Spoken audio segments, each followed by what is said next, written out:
Hello, this is Dr. Gretchen Kubacki, psychologist and certified bereavement facilitator in West Los Angeles, California. Today I wanted to talk to you about losing someone you love to terminal illness. And the word terminal is enough to strike terror and fear into most of our hearts. Terminal is terminal. It means that there's no going back. There's no chance of hope and no chance of survival. And hearing that is scary, sad, it's hard, it's scary, and nobody wants to hear that, especially not about somebody that we love. So when this is happening, I want you to just start to pay attention to your feelings and to notice what's going on. Of course, there's the fear. Of course, there's sadness. You may have what's called anticipatory grief, where you feel anxious and sad, scared, hurt, lonely, angry, basically any emotion. And all those emotions can come in all different order and at different times and unexpectedly, and can be triggered by anything from the smell of baking cookies to a perfume that your mother once wore, or a song that you two shared and cared about, or seeing the advertisement for a play that you thought about going to together. So, all of those things are quite normal when you're in a state of anticipatory grieving. And the problem with terminal illness is that even though a lot of times doctors will give you an estimate of what's going to happen, they'll say, well, she has 6 to 9 months to live. You don't really know. People have this remarkable ability to keep on going, even long after the odds and the medical professionals say they should go. They may actually live years and years past a diagnosis. Not always. Um, but medical science is a good guess, and it's not always accurate. And so it's hard to know, when are you supposed to give up? When are you supposed to let go? When do you stop caring? Do you stop caring? Or when do you show up? How much do you show up?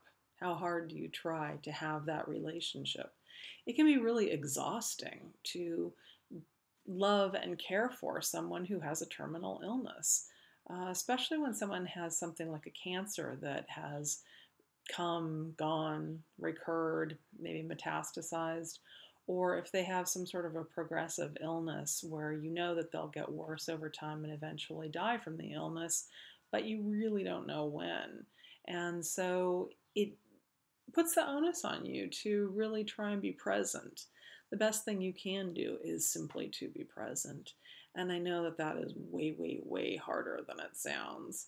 Um, but being present to the moment, to the person, to the process that they're going through.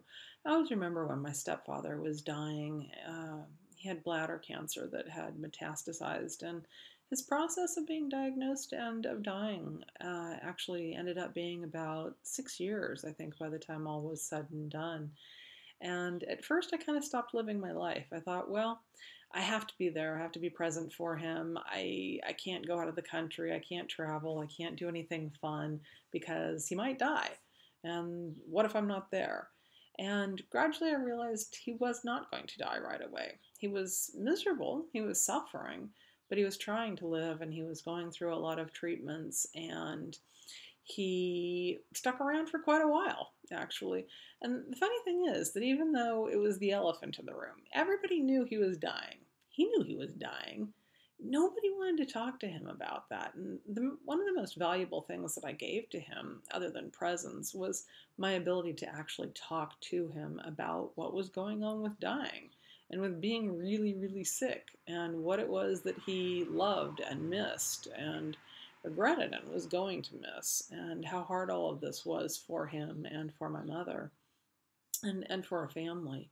And so, what I encourage you to do, as hard as it is to stay present, stay focused, be with the person that you love, and give them your time, but keep living your life.